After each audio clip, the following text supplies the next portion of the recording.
যুবক ভাইরা, তোমরা যারা আজকে এসেছো তোমাদের জন্য ফার্স্টলি কিছু কথা বলতে চাই, তারপরে তাফসীর শুরু হবে। ঠিক আছে ইনশাআল্লাহ? তোমাদের জন্য আজকে ফার্স্ট ইনস্ট্রাকশন দিচ্ছি, শোনো খুব ভালো করে শুনবা। 10-12টা প্রেম করা বাদ দিয়ে দাও। এখনকার বেশিরভাগ যুবক একাই 4-5টা গার্লফ্রেন্ড নিয়ে ঘুরে বেড়ায়।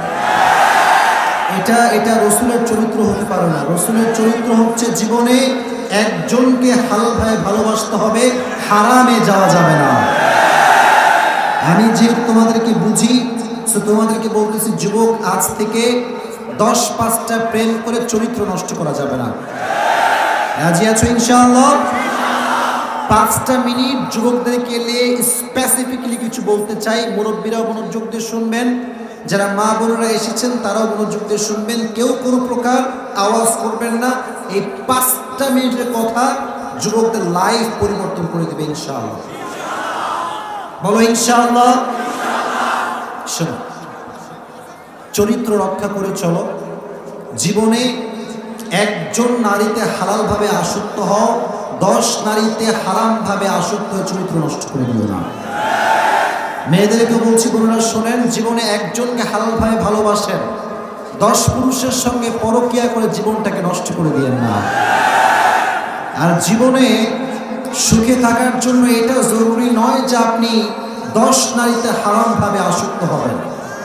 জীবনে সুখে থাকার জন্য এটা জরুরি নয় যে আপনি 10 পুরুষে হারামভাবে আসক্ত হবেন। আমার বোন, জীবনে সুখে থাকার জন্য জরুরি এটাই, একজনকে ভালোবাসবেন, মন থেকে ভালোবাসবেন, হালালভাবে ভালোবাসবেন, সঠিক মানুষকে ভালোবাসবেন। আর সেও যদি আপনাকে ভালোবাসে, পৃথিবীর সবচেয়ে অদ্বিতীয় সুখী মানুষ হবেন আপনি। একজনে আসক্ত হন। 10 নারীতে আসক্ত হয়ে যে পুরুষ জীবন চালায়, সে পৃথিবীতে যাই পাক আর না পাক সুখ কোথাও খুঁজে পায় না। এই জন্য যুবক ভাইদেরকে বলতেছি, শোনো, যখন তুমি কাউকে জীবনে খুব বেশি ভালোবাসবা, হালালভাবে ভালোবাসবা। রাজি আছো ইনশাআল্লাহ? আর জীবনে যদি কাউকে হালালভাবে চাও, হালালভাবে বউ হিসেবে পেতে চাও, আল্লাহর কাছে দোয়া করো সারা রাত, তারও প্রপোজ দাও, সব কিছুর পরেও সে যদি তোমাকে ছ্যাঁকা দিয়ে ব্যাখ্যা করে দেয়, মন খারাপ করবা না, মন ছোট করবা না। একটা গেছে তো কি হয়েছে, আর একটা বেটার অপশন তোমার জন্য দিয়ে দিবে কে?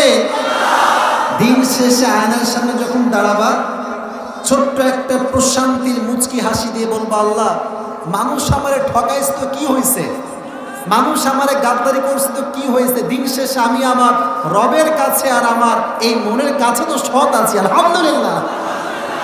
और खुदा की कसम, इस बात से जो खुशी तुम्हें दिल में मिलेगी, ये खुशी उसको मिलने वाला नहीं है जो गद्दार है। যারা সৎ থাকে তাদের মনে আল্লাহ তাআলা আল্লাহর পক্ষ থেকে একটা অসাধারণ শান্তি ঢুকিয়ে দেয়। সুবহানাল্লাহ পড়েন। আর যে পুরুষের কাছে হাজারো নারীর অপশন থাকা সত্ত্বেও যুবকটা শুধুমাত্র একজন নারীতে আসক্ত হয়, একজনকে হালালভাবে ভালোবাসে, তার মতো অসাধারণ ব্যক্তিত্ব দুনিয়াতে আর কারো হতে পারে না। আর যে নারীর সুন্দর রূপের কারণে হাজার পুরুষ তার জন্য পাগল হয়, আর সেই নারীও শুধুমাত্র একজন পুরুষকে আল্লাহর জন্য হালালভাবে ভালোবাসতে চায়, সেই নারীর মতো অসাধারণ ব্যক্তি আর কারো হতে পারে না। যুবক ভাইয়ের আজ থেকে চরিত্র রক্ষা করে চলবা। রাজি আছো ইনশাআল্লাহ? আওয়াজ নাই, জোরে বলো ইনশাআল্লাহ। আর শোনো, যখন হালালভাবে ভালোবাসবা, একজনে আসক্ত হবা, উপকার হবে 2টা। আওয়াজ দেব, তবে উপকার হবে কয়টা? আওয়াজ নাই। এতগুলো যুবক, জোরে বলো কয়টা? This is very important lecture for you man, মনোযোগ দিয়ে শুনতে হবে। 1 নম্বর উপকার হচ্ছে, মনে করো তুমি কাউরে বিয়ে করছো, যুবক, কি করছো বলো না, আমার সঙ্গে কথা বলো, কি করছো? মোটামুটি তোমার বউটা অনেক সুন্দর, মাশাআল্লাহ, অনেক ভালো, অনেক কোয়ালিফাইড এবং তার চরিত্র খুব ভালো, কিন্তু তুমি তোমার বউকে পছন্দ করো না, হালালভাবে আসক্ত হতে পারো নাই। তো যখন রাস্তাঘাটে বের হবা, দেখবা যে আয় হায়, রাস্তাঘাটে কত সুন্দরী বউ রে, কি আছে না নাই? তখন তোমার এই মনে আফসোস শুরু হবে যে, কি রে, আমি কারে পাইলাম, এই খ্যাত কই থেকে আসছে রে। মনে আফসোস শুরু হবে। কিন্তু যখন একজনকে ভালোবাসবা, হালালভাবে ভালোবাসবা, আসক্ত যখন হবা, পৃথিবীর হাজারো সুন্দর তোমার সামনে দাঁড়িয়ে যাক, তোমার মন এ কথাই বলবে যে তোরে আল্লাহ যারে দিছে ওর চাইতে সুন্দরী আর কেউ হতে পারে না। This is called inner peace, এটা হচ্ছে মনের প্রশান্তি। এজন্য হালালভাবে ভালোবাসবে, এক নাম্বার উপকার যেটা পাবা এটা হচ্ছে মনের প্রশান্তি। সুবহানাল্লাহ পড়ো। আর দুই নাম্বার যে উপকার পাবা সেটা হচ্ছে জীবনে যদি এক নারীতে আসক্ত হও, মেয়েদেরকে বলছি যদি জীবনে আপনি এক পুরুষে আসক্ত হন, দুই নম্বর উপকার হচ্ছে আপনার চরিত্র হেফাজত করবে কে? এই যে এত পরকীয়া বাংলাদেশে কেন হয়? পরকীয়া কেন? স্বামী তার স্ত্রীতে সন্তুষ্ট নয়, স্ত্রী তার স্বামীতে সন্তুষ্ট নয়। কথা ঠিক কিনা বলেন? কিন্তু হালাল ভাই ভালোবাসা আছে, একে অপরকে ট্রাস্ট করে ভালোবাসে, একে অপরের প্রতি পরিপূর্ণ আসক্ত, তখন পরকীয়ার শব্দ আর আসে না। এজন্য যতদিন বেঁচে আছো হালালভাবে বেঁচে থাকবা, ঠিক আছে ইনশাআল্লাহ? এবার একটা হাদিস শোনো। ইন্না আথকালা শাইইন ইউদাউ ফিল মিজানি ওয়া হুয়া হুসনুল আখলাক। কিয়ামতের কঠিন ময়দানে নামাজের যে আমল এটা ভারী হবে না, রোজার আমল ভারী হবে না, যাকাতের আমল ভারী হবে না, সাদাকার আমল ভারী হবে না। কিয়ামতের কঠিন ময়দানে সবচেয়ে ভারী আমলের নাম হচ্ছে সুন্দর চরিত্র। সুবহানাল্লাহ। ফাম্মা মান থাকুলাত মাওয়াজিনুহু ফাহুয়া ফি ঈশাতির রাদিয়া। যার আমলনামা ভারী হবে তার জন্য আল্লাহ কনফার্ম জান্নাত রেখে দিয়েছে। এজন্য আজ থেকে চরিত্র বাঁচিয়ে চলবা, 10 নারীতে নয়, এক নারীতে আসক্ত হবা, ঠিক আছে ইনশাআল্লাহ? আল্লাহ যুবক ভাইদেরকে কবুল করুন, পড়া আমিন। আজকে আমরা সূরাতু আলে ইমরান থেকে তাফসীর শুনবো। সূরাটার নাম কি? লালমোহনের মানুষের আওয়াজ খুব কম, বুঝলাম এবার। সূরাটার নাম কি? সূরাটার নাম কি? এই সূরাটার আয়াত সংখ্যা কত? আল্লাহ তাআলা বলছেন, ইয়া আইয়ুহাল্লাযীনা আমানু তাকুল্লাহা হাক্কা তুকাতিহ ওয়া লা তামুতুন্না ইল্লা ওয়া আনতুম মুসলিমুন। আল্লাহ বলছেন, O you who believed, fear your Lord as he should be feared and do not die except as a Muslim. Message দিয়েছেন দুইটা এই আয়াতে। মেসেজ কয়টা? এক নাম্বার, আল্লাহকে ভয় করতে হবে ভয় করার মতো, আর মরতে যেহেতু হবে, মুসলমান না হয়ে কবরে যাওয়া, জোরে বলেন কবরে যাওয়া। এই দুটি মেসেজ থেকে আমরা তাফসীর শুনে বাসায় ফিরে যাব ইনশাআল্লাহ। সূরাটার নাম কি? প্রত্যেকটি সূরার দুটি চ্যাপ্টার রয়েছে, একটা হচ্ছে মাক্কি চ্যাপ্টার আর একটা হচ্ছে মাদানী চ্যাপ্টার। একটা মাক্কি আর একটা কি? আওয়াজ, একটা মাক্কি আর একটা কি? এই সূরাটা হচ্ছে মাদানী সূরা। সূরাটার চ্যাপ্টারটা কি ভাই? মাদানী সূরা। আচ্ছা, যারা এসেছেন এত আওয়াজ করছে, আচ্ছা এটা আওয়াজ করে বলেন তো, মদিনায় যাইতে সবার মন চায় কি চায় না? এটা কেউ বলেন নাই? বলেন না, চায় কি চায় না? আমি গত মেবি 2-3 মাস আগে গিয়েছিলাম মদিনাতে। তো যখন নবীজির রওজার সামনে যখন দাঁড়ালাম আমি, ওখানে যে এতটা প্রশান্তি আল্লাহ রেখে দিয়েছে, এই প্রশান্তি দুনিয়ার কোথাও আপনি খুঁজে পাবেন না। এতটা প্রশান্তি, যাদের অনেক ডিপ্রেশন, টাকা পয়সা জমা, ফ্রি হইলে ভিসা টিসা ঠিকঠাক করে মদিনা চলে যাবে, ঠিক আছে ইনশাআল্লাহ? কিসের ছাকা, কি এসব?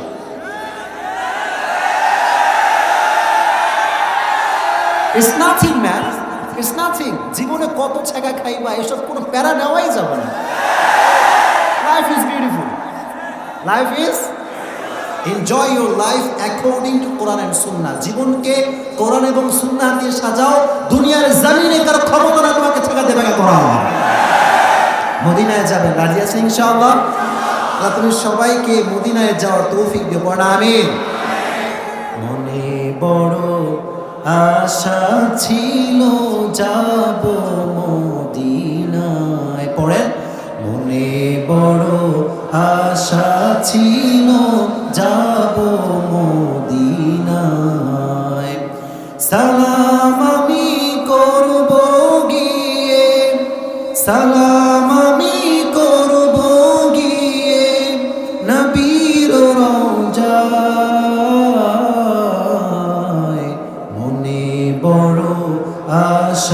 ছিল যাব মদিনায়। পড়াবে তাহলে সূরাটা হচ্ছে মাদানী সূরা। আল্লাহ বলছেন ইয়া আইয়ুহাল্লাযীনা আমানু তাকুল্লাহা হাক্কা তুকাতিহ। আল্লাহ বলছেন গোলাম, হে ইমানদারেরা, আল্লাহকে ভয় করো। শুধু ভয় করলে হবে না, ভয় করার মতো ভয় করার দরকার আছে না নাই? এটাকে বলা হয় তাকওয়া। তাকওয়া মিন্স ফিয়ার অফ লর্ড, আল্লাহর ভয়। এই তাকওয়া কাকে বলা হয়? হাদিস থেকে শুনেন। হাদিসে এসেছে একবার উবাই ইবনে কাব রাদিয়াল্লাহু তাআলা আনহু এবং ওমর রাদিয়াল্লাহু তাআলা আনহু এক মাজলিসে বসেছিলেন।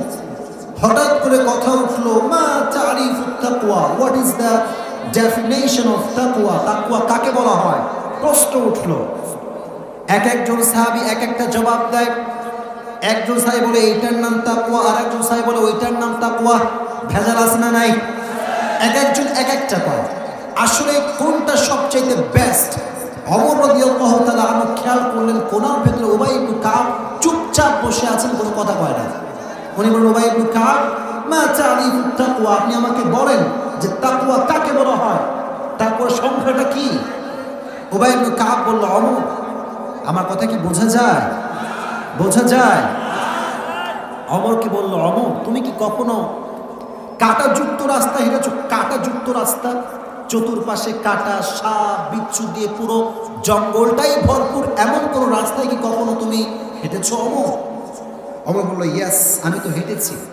তুমি কেমন করে হেঁটেছো ওমর? ওমর বলল, আমি হাতে লাঠি নিয়েছি, শক্ত জুতা পরেছি, যেন কাঁটা না লাগে আর সাপ বিচ্ছু আসলে প্রতিহত করতে পারি, এই যে লাঠির দরকার আছে না নাই? উবাই ইবনে কাব বললেন, এটার নামই হচ্ছে তাকওয়া। সুবহানাল্লাহ পড়েন। ওমর বললেন, এটা তাকওয়া? এটা কেমনে হতে পারে? এখানে তাকওয়ার ডেফিনেশনটা কোথায় লুকায় আছে? উবাই ইবনে কাব বলল, ওমর শোনো, দুনিয়ায় যখন তুমি চলবা, একদম মনোযোগ দিয়ে শোনো, কথাগুলো বুঝতে হবে। দুনিয়ায় যখন চলবা খুব ভালো করে দেখবা হালালের সঙ্গে এখন আজকাল হারাম ঢুকে গিয়েছে। আসতে বললেন যে ভাই, আরো যে বলেন ঠিক কিনা? আচ্ছা বলেন, বিয়েটা হালাল না হারাম? কিন্তু এখন বিয়েতে হালাল, বিয়েতে ডিজে গান ছাড়া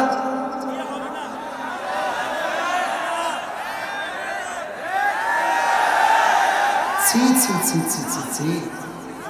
এত সুন্দর একটা পবিত্র সম্পর্ক, গায়ে হলুদ, এই হলুদ মাখামাখি, সেলফি তুলা তুলি করে একজন নারী জীবনটাই কলঙ্কিত করে দেওয়া হয়, ঠিক কিনা বলেন?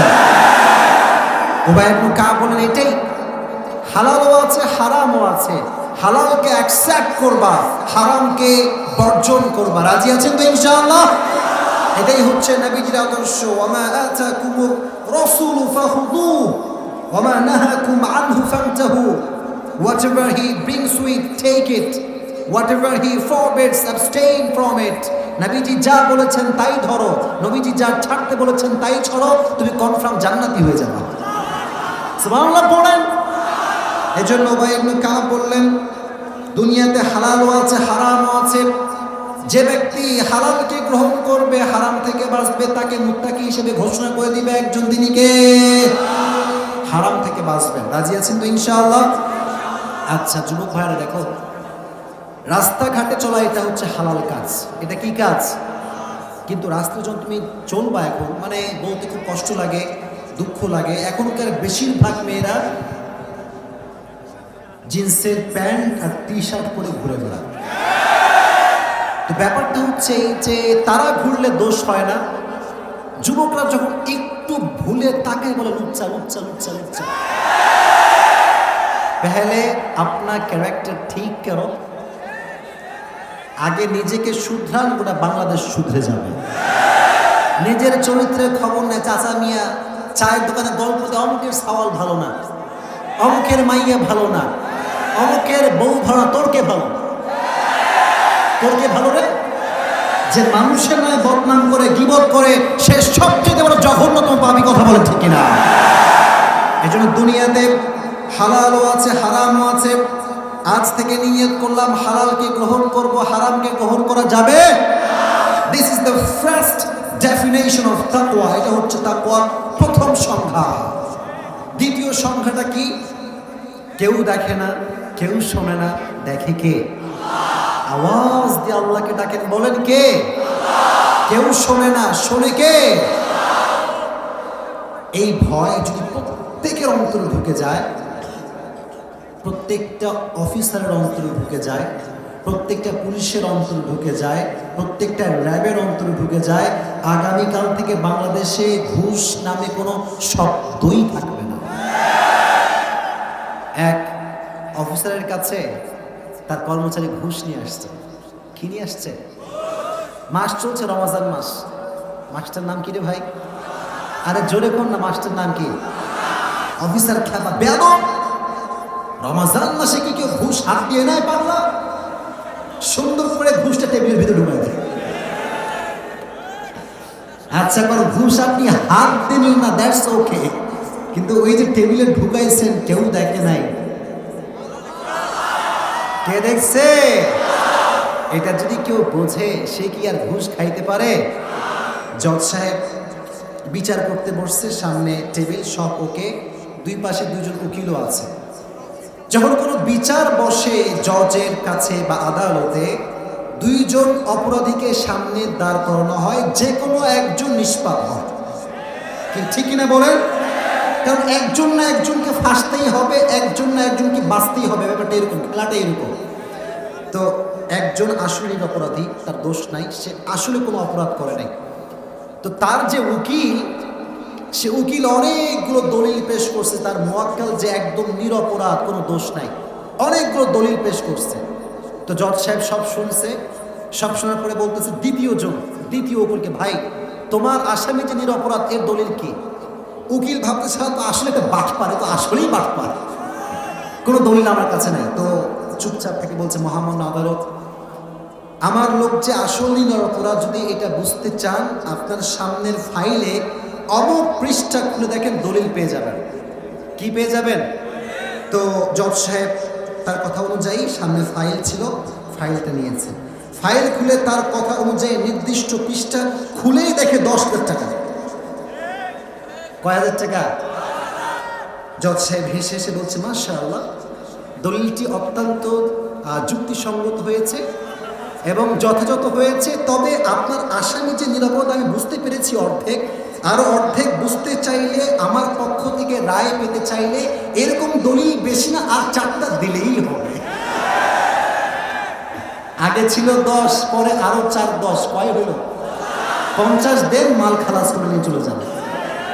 তার মানে টাকা আছে যেখানে, দুর্নীতি আছে সেখানে। এই দুর্নীতি বন্ধ করতে হবে। আর আর আর আত্মসমালোচনা করি, আমরা হুজুরাও সুবিধার না। আজকে হুজুররাও টাকা পাইলে ফতুয়া চেঞ্জ। কি চেঞ্জ হয়ে যায় ভাই? আর ছোট্ট একটা গল্প বলতে পারি আপনাদের সবাইকে, বলবো সবাইকে।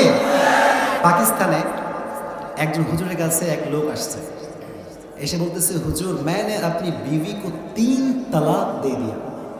बोलो जी कितनी तलाक दे दिया? 3 तलाक। हुजूर क्या कोई मसला का हल है? क्या मेरे लिए हलाल हो सकता है? हुजूर कोनो একটা ওয়ে বলেন, বউকে আমার লাগবেই লাগবে। हुजूर कहे सारी जिंदगी भर कोशिश कर ले, तेरी बीवी वापस नहीं आ सकती, हराम हो गई तो हराम ही हो गई, এ কোনোদিনও তোর কাছে ফিরে আসবে না। কয়েকবার, হুজুর প্লিজ প্লিজ, হুজুর প্লিজ প্লিজ। হুজুর কয়েক, ये तो नामुमकिन है, ये नहीं हो सकता। তো যুবক কম চালাক না, যুবক এরকম করে মানি ব্যাগটা বের করছে, বের করে এমনি টাকাটা বের করে বলছে, মুফতি সাহেব क्या फतवा चेंज हो सकता है? क्या चेंज हो सकता है? तो मुफ्ती साहेब টাকাটা দেখে বলছে, यार आप तो सोचना ही पड़ेगा। এখন তো চিন্তা করতে হবে যে আসলে মাসলাটা হলটা কি হবে। তো বলতেছে যে, বাবা তুই কি বলছিস তোর বউরে? বলে, আমি বলছি তালাক। বলছি কি? মুফতি সাহেব বলে, না তোর তালাক হয় নাই। হুজুর তালাক হয়নি মানে? বলে, আরবিতে আসলে তালাকের শেষের যেই অক্ষরটা, এটা হচ্ছে তালাক।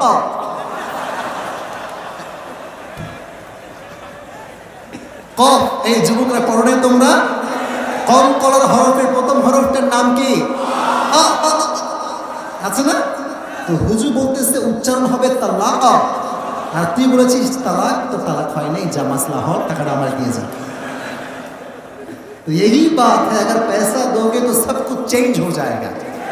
তো এটা চেঞ্জ হবে না কখন? আল্লাহ যে আমাকে সর্বাবস্থায় অবজার্ভ করছেন, Allah is observing myself in every single time. প্রতিটা মুহূর্তে আল্লাহ আমাকে দেখছে। এই ভয় যার হৃদয়ে থাকবে, আল্লাহর কসম, সে সুদও খাবে না, ঘুষও খাবে না। এজন্য যখন তোমায় কোনো নারী হারামের দিকে ডাকবে, যখন কোনো নারী প্রেম করার জন্য ডাকবে, যখন কোনো মেয়ে তোমাকে ফ্রেন্ড রিকোয়েস্ট পাঠাবে, সুন্দর করে আগেই রিজেক্ট, এটা ক্যান্সেল হয়ে যাবে।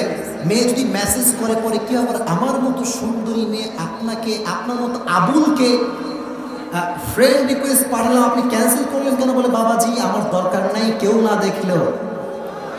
কে দেখে?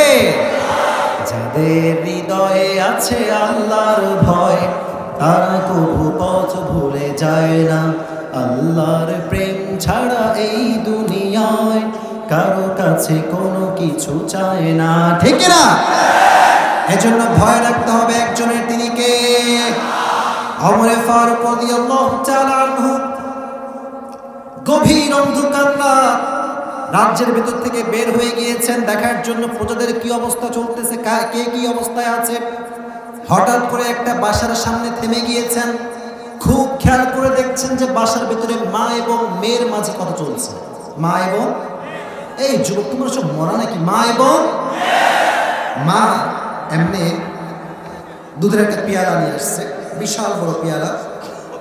মা তার মেয়েকে বলতেছে, এই দেখ দুধ নিয়ে আসছি, তোর কাজ একখান, তুই হলো ধুমাইয়া পানি মিশাবি, এখন খালি পানি মিশাবি। আচ্ছা বলেন, দুধে পানি মিশানো এটা কি ভালো কাজ না খারাপ কাজ? বলেন, ভালো কাজ না খারাপ কাজ? ওই মেয়ে ডাক দিয়ে বলে, মা এটা আমি করতে পারবো না। মা বলে, কেন করতে পারবি না রে? তুমি কি জানো না যে অমর রাষ্ট্রের পক্ষ থেকে ফরমান জারি করেছে যে আমার রাষ্ট্রে কোনো প্রকার দুধের সঙ্গে পানি মিশানোর মতো জঘন্য কাজ করা যাবে? মা কয়, are you mad? Are you mentally sick? তোর মাথা কি খারাপ? ওমরের 14 গোষ্ঠীর কেউ এখানে না ধুমাইয়া পানি মিশা। ওমর আসে না নাই? Omar just waiting for her answer, যে কি কয় মেয়েটা, অপেক্ষা করতেছে। তো মেয়েটা বলল, মা গভীর অন্ধকার রাত, কেউ নাই, কেউ দেখে না, কেউ শোনে না, আমি যদি দুধে পানি, এই গভীর রাতেও বেলায় অমর নাই, রাজ্যের কেউ নাই, পুলিশ নাই, র্যাব নাই, বিডিআর নাই, তবু আমাকে এই মুহূর্তে এই রাতে দেখছে কে? অমর এই কথা শুনে মাঝে মাঝে দেখবেন যে আমরা হঠাৎ করে কেঁপে উঠি, এরকম হয় কি হয় না? অমরও কেঁপে উঠছে, কিনে যুবতী মেয়ে, 20-22 বছরের মেয়ের এতটা তাকওয়া, এতটা আল্লাহর ভয়। অমর সোজা গো ব্যাক টু হোম, বাসায় ফিরে গেছে। বাসায় গিয়ে সন্তানকে ডাকছে, নাম হচ্ছে আব্দুল্লাহ ইবনে ওমর। হাদিসটা ভালো করে শুনবেন। বলতেছে, বাবা তুমি কি বিয়ে করতে চাও? এই কথা যখনই আমি বলি, আমার বাংলাদেশের যুবকদের কথা মনে পড়ে যে এদেরকে যদি বাপ কোনোদিনও ভুলে একবার বলে, বাবু তুমি কি বিয়ে করবে? আব্বা আব্বা আমি রাজি, আব্বা আব্বা আমি রাজি। কি ঠিক কিনা বলো? তো আব্দুল্লাহ ইবনে ওমর বলছে, আব্বা আমি রাজি আছি। তবে মেয়েটা কি আব্বা? বলে মেয়েটা হচ্ছে দুধওয়ালির মেয়ে। সুবহানাল্লাহ পড়লেন না?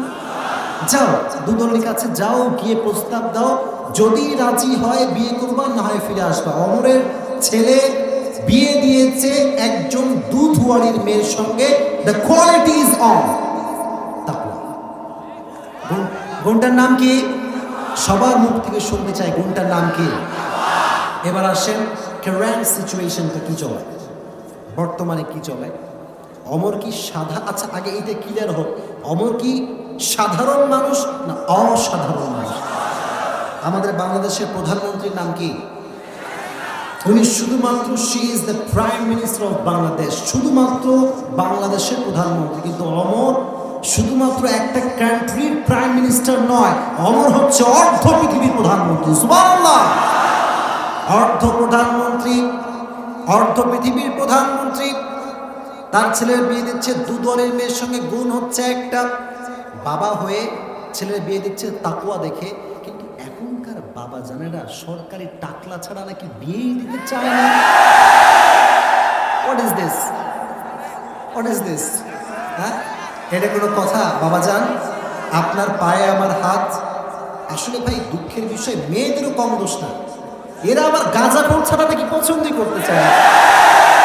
এই যে টাউট বাটপার চুল একদিকে আছে আর একদিকে নাই, মাঝখানে সজারুর মতো বিশাল বড় খাড়া, বলে মর जाएंगे लेकिन इसके सिवा किसी से शादी नहीं करेंगे। ये कमाल है यार। আজীব কথা। বোন আপনাকে বলছে, আমাকে বোনরা শুনছে, আপনি যদি শুধুমাত্র R15 আইফোন আর একখান বাসা দেখে বিয়ে করেন, আপনি বাসাও পাবেন, R15-এও চড়বেন, সুখের সন্ধান কোনোদিন খুঁজে পাবেন না। আর যদি তাকওয়াবান ছেলেকে বিয়ে করেন, হতে পারে যে বিশাল বড় শানশৌকত ডুপ্লেক্স ট্রিপ্লেক্স বাসা নাই, কিন্তু বোন I can give you the guarantee যে আপনি রাজকুমারীর মতো থাকবেন। কারণ তাকওয়া যে যুবকের হৃদয়ে আছে, সে জীবনে যাই করুক আর তাই করুক, বউরে একটা মুহূর্তের জন্য কষ্ট দিবে না। It is quite impossible. তুমি দেখো যুবক, সবচেয়ে সুখী যারা, তারা সব হুজুরের বউ। আচ্ছা, যদি এটা বিলিভ না হয়, এখানে অনেক মান্যগণ্য ব্যক্তিরা আছেন, আমার বাড়ি হচ্ছে একদম কোর্টের পাশে, যত ডিভোর্স 100-এ একটাও হুজুরদের ডিভোর্স কিনা খুঁজে পাওয়া খুবই মুশকিল। মানে আমি আমার পক্ষের কথা বলতেছি না ভাই, যেটা সত্য সেটা বলতেছি। এই জন্য কেন হুজুরদের বউরা সুখী? কারণ হুজুররা বোঝে যে বইয়ের মতো দামি জিনিস পৃথিবীতে দ্বিতীয়টা আর কিছু না। আর যে সরকারি টাকলা, সেভাবে ইয়ে তো पैसे के लिए आई है, ये जाएगा तो क्या हुआ और एक आ जाएगी। কথা ঠিক কিনা বলেন? আমাদের কাছে অপশন একটাই, একখান পাইছি কোনো মতো ভাই, এইটা গেলে আর কবে কোনটা আসবে কোনো ঠিক ঠিকানা নাই, এইটারই ধরে রাখবে। এজন্য ভালোবাসাটা আছে না নাই? এজন্য বিয়ের ক্ষেত্রে গুণ দেখতে হবে একটা, জোরে জোরে, গুণটার নাম কি? আর তোমরা যারা যুবকরা এসেছো, তোমরা বিয়ে করার সময় 28 সুন্দরী বিয়ে করবে না। আর মোবাইল ফোনে এখন একটা সফটওয়্যার বের হয়েছে, স্ন্যাপচ্যাট, একখান ফিল্টার মারবে, তোমার 14 জায়গায় গায়েব হয়ে যাবে। এত সুন্দরী মেয়ে, এ তো আর হতেই পারে না, যাই করো আর তাই করো, আব্বা এর ছাড়া আমার বিয়ে তুমি কারোর সাথে দিও না আব্বা, দিও না। তো যখন বাসরাত হয়ে যায়, একখান যখন পানি মারে মুখে, সব কিছু খতম। যুবক, আজকের আয়াত থেকে মেসেজ হচ্ছে, যে কোনো জায়গায় তাকওয়া দেখার দরকারটা আছে না নাই? এই জন্য বিয়ে করলে কোনো কিছু দেখবো না, বেশি একটা টাকা পয়সার দরকার নাই, বেশি বড় বাড়ির কোনো দরকার নাই, জমির দরকার নাই, গুণ লাগবে একটা, গুণটার নাম কি? তুমি সবাইকে তাকওয়াবান জীবন সঙ্গী বাছাই করার তৌফিক দিও, জোরে করা আমিন। এবার আসেন সেকেন্ড পয়েন্টে আসি, তাকওয়া যার বেশি, দুঃখ তার বেশি। আমার সঙ্গে বলেন, তাকওয়া যার বেশি, আমি সন্তুষ্ট না, আওয়াজ, তাকওয়া যার বেশি, তাকওয়া যার বেশি। এলাকায় দেখবেন যে একজন গাঁজাখোর, মদখোর, নামাজ নাই, কালাম নাই, রোজা নাই, হজ নাই, যাকাত নাই, কোটি কোটি কোটি কোটি কোটি টাকার মালিক আছে না নাই? এলাকার ইমাম সাহেব 5 ওয়াক্ত নামাজি, আল্লাহকে ভয় করে। ইমাম সাহেব দিন শেষে আলু ছাড়া গোস্ত খাইতে পারে না। এখন প্রশ্ন, হুজুর, আমি আল্লাহকে এত ভয় করি, এত ভালোবাসি, আমার কাছে টাকা পয়সা কেন নাই? আর ও গাঁজাখোর, মদখোর, সুদখোর, ওর কাছে এত টাকা পয়সা কেন? প্রশ্ন আছে না নাই? এই প্রশ্ন বোঝাবার জন্য ছোট্ট একটা স্টোরি বলছি, শুনবেন তো সবাই ইনশাআল্লাহ। একজন লোকের 2টা প্রাণী ছিল, একটা ছাগল আর একটা গাধা। একটা ছাগল আর একটা কি? আওয়াজ, একটা ছাগল আর একটা কি? তো একদিন ছাগল গাধারে ডাক দিয়ে বলছে, গাধা, হ্যাঁ রে গাধা, তুই শালা আসলেই একটা গাধা, তুই আসলেই একটা কি? তো গাধার মন খারাপ। গাধা কয়, ইউ আর রাইট, আমি তো গাধাই, তুই গাধা বলে গালি দিস কেন? গাধা তো আমি, আবার বলতে হবে কেন? তো ছাগল বলতেছে, তুই কি বুঝিস না যে মালিক আমাকে কত ভালোবাসে, কত কিছু খাওয়ায়, চা খাওয়ায়, কফি খাওয়ায়, গোস্ত খাওয়ায়, ক্ষীর দেয়, ভুসি দেয়, কত কিছু দেয়, আর তোরে সারাদিন কিলায় আর লাঠি দেয়, তুই শালা আসলেই একটা গাধা। তো গাধা বলতেছে, আসলেই তাই, আমি আসলেই গাধা। আচ্ছা তুই কি জানিস তোরে মালিক এত ইদানিং ভালোবাসা কেন শুরু করছে? ছাগল কয়, না তা তো জানি না। আরে পাগলা, সামনে কুরবানির চাঁদ উঠছে রে পাগলা, সামনে কিসের চাঁদ উঠছে? নামাজ নাই, কালাম নাই, রোজা নাই, হজ নাই, যাকাত নাই, কোটি কোটি কোটি কোটি টাকার মালিক, মুত্তাকি বান্দার টাকা নাই, পয়সা নাই। আল্লাহ বলছে, শোন ও মুত্তাকি বান্দা, তোর হতাশার কোনো কারণ নাই। সুদখোর মরলে জাহান্নামী, আর তুই মরার সঙ্গে সঙ্গে জান্নাতি। সুবহানাল্লাহ পড়ে। তাকওয়া যার বেশি, তাকওয়া যার বেশি, but never lose hope. Don't be upset, don't be frustrated. হতাশ হবেন না, নিরাশ হবেন না। ওয়ামান ইয়াতাওয়াক্কাল আলাল্লাহি ফাহুয়া হাসবু। যে ব্যক্তি আল্লাহর উপরে ভরসা করবে, আল্লাহ একাই তার জন্য যথেষ্ট হয়ে যাবে। সুবহানাল্লাহ পড়েন। এজন্য আশার জায়গায় একজন তিনি কে, ভরসার জায়গায় একজন তিনি কে। এজন্য আজ থেকে হৃদয়ে ভয় রাখবেন একজনের, তিনি কে? সবাই দুটো হাত তুলে নেবেন। লিল্লাহি তাকবীর, লিল্লাহি তাকবীর। আল কোরআনের আলো, আল হাদিসের আলো। কোরআন আছে যেখানে, কোরআন নাই যেখানে। আপনারা কি বিরক্ত হয়ে গেছেন? বলেন হুজুর। এবার সেকেন্ড পয়েন্ট শেষ করে দোয়া করে বাসায় যাব ইনশাআল্লাহ। হাত কবুল করি, পড়া আমিন। সেকেন্ড মেসেজ হচ্ছে ওয়ালা তামুতুন্না ইল্লা, একটু ওয়েট। আপনাদের যে মানুষ গরমে ঘেমে গেছেন, খুবই দুঃখিত খোলার জন্য, কিন্তু কথা বলতে তো শান্তি পাওয়া লাগবে, তাই না? একটু সাইড লাগাতে পারি আমার। আজকে ওয়াজ করবো ইনশাআল্লাহ। ওয়ালা তামুতুন্না ইল্লা ওয়া আনতুম মুসলিমুন। আল্লাহ বলছেন মরতে যেহেতু হবেই, প্রকৃতপক্ষের মুসলমান না হয়ে কবরে যাওয়া। আচ্ছা বলেন তো, আমরা কি সবাই হিন্দু না মুসলমান, খ্রিস্টান না মুসলমান? গর্বের সঙ্গে বলেন আমরা কি। কিন্তু আমাদের মাঝে আজকে দলাদলি শুরু হয়ে গিয়েছে। মসজিদের শুরুতেই লেখা আছে আহলে হাদিস জামে মসজিদ। এটা কাউকে বাস দিচ্ছি না, কাউকে ক্রিটিসাইজ করছি না। আমার উদ্দেশ্য এটা যে মসজিদ কি কোনো নির্দিষ্ট দলের জন্য না সবার জন্য? আপনি ব্যানারটা কেন দেন? আসলে এটা যারা দেয় তারা না বুঝে দেয়। ইভেন ওলামা একরাম তাদেরও যারা আছে, আমাদেরও যারা আছে, সবার একটাই কথা যে কোনো মসজিদে, আমাদের মসজিদ আহলে হাদিসের মসজিদ, এটা দেওয়া ঠিক কোনো কাজ হতে পারে না। এটা বিভেদের দোয়ার খোলে ভাই, বিভেদের দোয়ার খোলে। এটা এক লোক বেচারা নতুন মুসলমান হয়েছে। নতুন কি হয়েছে? মুসলমান হয়ে প্রথম দিন নামাজ পড়তে গেছে আহলে হাদিসের মসজিদে। কোন মসজিদে? আহলে হাদিস ভাইরা দেখবেন আমার প্রযুক্তি ভাইরা হাত বাঁধে কোথায়? আওয়াজ নাই, বলুন না কোথায়? তো বেচারা প্রথম দিন গিয়ে আহলে হাদিস মসজিদে হাত বাঁধছে নাভির নিচে। বাঁধছে কোথায়?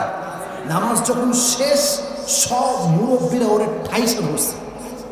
এই হাত নাভির নিচে বাঁধার হাদিস তুই কই পাইছিস? হাদিস দেখায় বাড়ি যাবে। আচ্ছা কোন নতুন মুসলমান হয়েছে কি হাদিসের হও বোঝে, হাও বোঝে? হাদিস তো কিছুই বোঝে না সে। তো যখন সে এই কথা শুনছে বলছে I am really sorry, next time I will never repeat this mistake. আর কখনো নাভির নিচে হাত বাঁধবো না, আজ থেকে বুকের উপরেই বাঁধবো। তো যখন নামাজ শেষে বের হয়েছে মসজিদের গেটে, মসজিদ আগে বলছে মসজিদ শোন, আজকে তোরে চিরতরে বিদায় দিলাম, এখানে আর কোনোদিনও আসবো। বিদায় দিয়ে বের হয়ে গেছে। এবার গেছে সেকেন্ড টাইমে হানাফি ভাইদের মসজিদে। কোন ভাইদের মসজিদে? যখন আমাদের মসজিদে আসছে, আসার পরে এবার ভাবতেছে আগের বার তো এখানে বেঁধে মার খাইছি, এবার তো আর ভুল করা যাবে। এবার কোথায়? বুকের উপরে। এখন যখন বুকের উপরে হাত পাচ্ছে, হানাফি ভাইরা ঘিরে ধরছে, বুকের উপরে হাত পাতে হাদিস কই পাইছে বলো? বেচারা পড়ে গেছে মহা মুসিবত। বলছে ভাই ভুল হয়ে গেছে, আগামীতে এইটা আর করবো না, এবারের মতো মাফ করে। এত ঝামেলা করে যখন বের হয়েছে, বলতেছে তোরেও বিদায় দিলাম মসজিদ, তোর এখানে আর আজীবনও আসবো না। এবার গেছে আর এক মসজিদ। এখন গিয়ে ভাবতেছে প্রথমে বাঁধলাম নাভির নিচে, খাইলাম মায়, এখানে বেঁধেও খাইলাম মায়, শালা আজকে হাতি বাঁধবো, যা যা হওয়ার হবে। এবার যখন হাত ছেড়ে দাঁড়াইছে, ও নামাজ শেষ করতে আর পারে নাই, নামাজের মধ্যেই পাশের মুরব্বী হাত চাইতে ধরছে। তুই হাত ছাড়া হাদিস পাইনি বোঝা, তুই আমার এখনই দেখ। तो बोलते से आप मुझे माफ कर दीजिए, मैं मुसलमान ही नहीं। ছি ছি ছি ছি ছি, আমাদের মাঝে এই বিভেদগুলো আছে না নাই? এই যে আমি এখানে বসেছি না বক্তব্য দেওয়ার জন্য, এখানেও কিছু কিছু লোক আছে ভাবতেছে এটা কি আহলে হাদিসের বক্তা নাকি রে, এটা কি সুন্নির লোক নাকি রে, এটা কি হেফাজতের লোক নাকি রে? ভাই এইসব হেফাজত জামাত চরমরা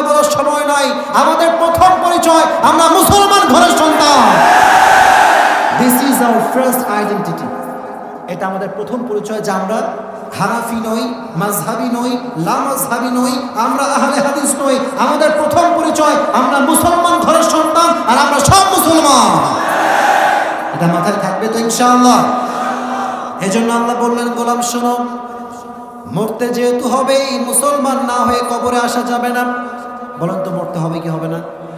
কুল্লু নাফসিন, everyone has to take the test of death. প্রতিটা মানুষকে মৃত্যুর স্বাদ গ্রহণ করাবে একজন, তিনি কে? আমি জানি না এখানে নামাজ কে পড়ে আর কে পড়ে না, এটা আমি জানি না। বাকি নামাজি বান্দার মৃত্যু আর বেনামাজি বান্দার মৃত্যুর মাঝে পার্থক্য আছে না নাই?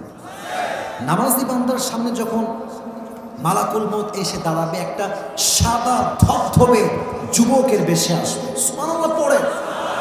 মালাকুল মউত যখন নামাজি বান্দার সামনে এসে দাঁড়াবে, নামাজি মুরব্বীর সামনে দাঁড়াবে, মুরব্বীর মুখ দিয়ে অটোমেটিক একটা মুচকি হাসি বের হতে শুরু করবে, মুচকি হাসি দিতে শুরু করবে।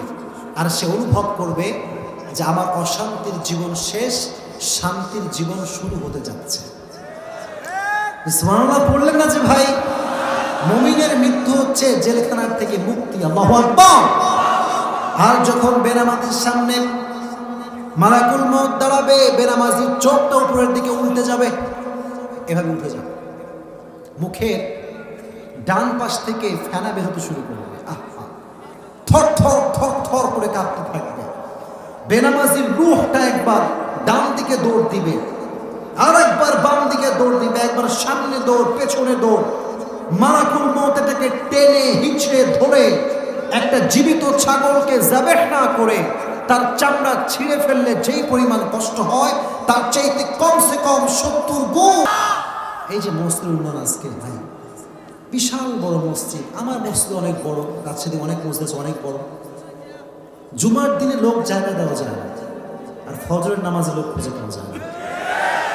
ফজরের নামাজ ইমাম সাহেব, এই যে মুরব্বী করে দেখতেছি না, মুরব্বী আর খাদেম আর মুয়াজ্জিন ছাড়া যুবকদেরকে হারিকেন দিয়েও খুঁজে পাওয়া যায় না। আর আব্বাজান যারা এসেছেন, যাদের মেয়েদের বিয়ে হয় নাই, যদি ভালো ছেলে খুঁজতে চান কোথাও যেতে হবে না, ফজরের নামাজে মসজিদে যান। যেই ছেলে ফজরের নামাজ বা জামাত করে, ওর চাইতে ভালো জামাই পৃথিবীতে আর কোথাও খুঁজে আপনি পাবেন না। ওয়ালা তামুতুন্না ইল্লা ওয়া আনতুম মুসলিমুন। প্রকৃতপক্ষের মুসলমান হয়ে মরতে চাইলে নামাজের দরকার আছে না নাই?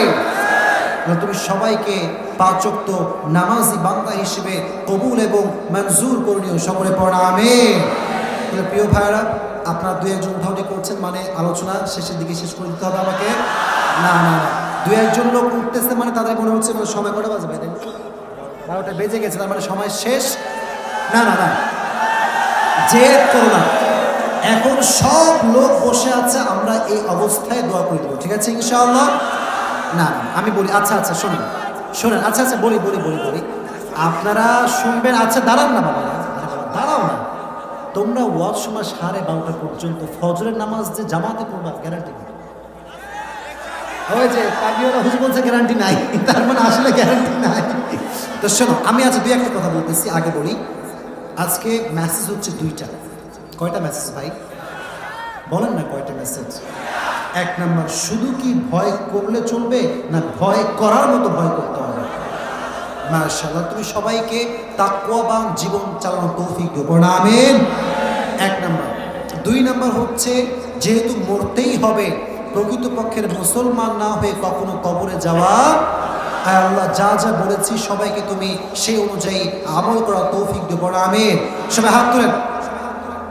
এই যারা উঠছেন তারা বসেন, আমি বলি, বলেন হুজুর এখন যেহেতু শেষ, দোয়া না করে কোনো লাফালাফি করবো না। এবার আওয়াজ নেই, বলেন কোনো লাফালাফি করবো না।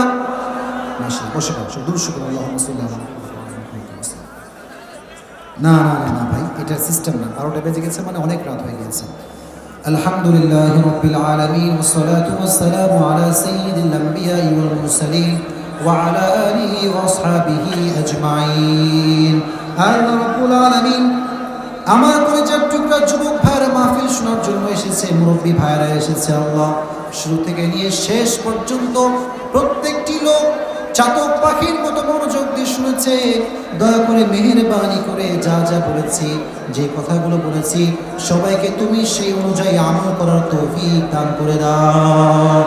আল্লাহ রাব্বুল আলামিন দয়া করে মেহেরবানি করে আমরা যারা এসেছি আজকে তাফসীর প্রোগ্রামে তাফসীর শোনার জন্য, আগামীতে যেন আবার এই তাফসীর প্রোগ্রাম আয়োজন করা হয়, সেই তৌফিক তুমি আমাদের সবাইকে দান করে দাও আল্লাহ।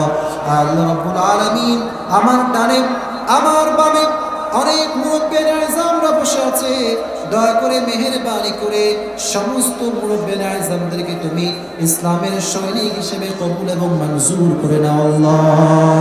আল্লাহ রাব্বুল আলামিন সমস্ত মুরব্বিদেরকে তুমি নেক হায়াত দান করে দাও। আল্লাহ রাব্বুল আলামিন যে যুবকগুলো আজকে তাফসীর প্রোগ্রাম শুনবার জন্য এসেছে, দয়া করে মেহেরবানি করে সমস্ত যুবককে তুমি ইসলামের সৈনিক হিসেবে কবুল এবং মঞ্জুর করে নাও আল্লাহ। আল্লাহ রাব্বুল আলামিন যুবক ভাইরা অনেক কষ্ট করেছে, মেধা দিয়ে, শ্রম দিয়ে, টাকা দিয়ে, পয়সা দিয়ে, দয়া করে মেহেরবানি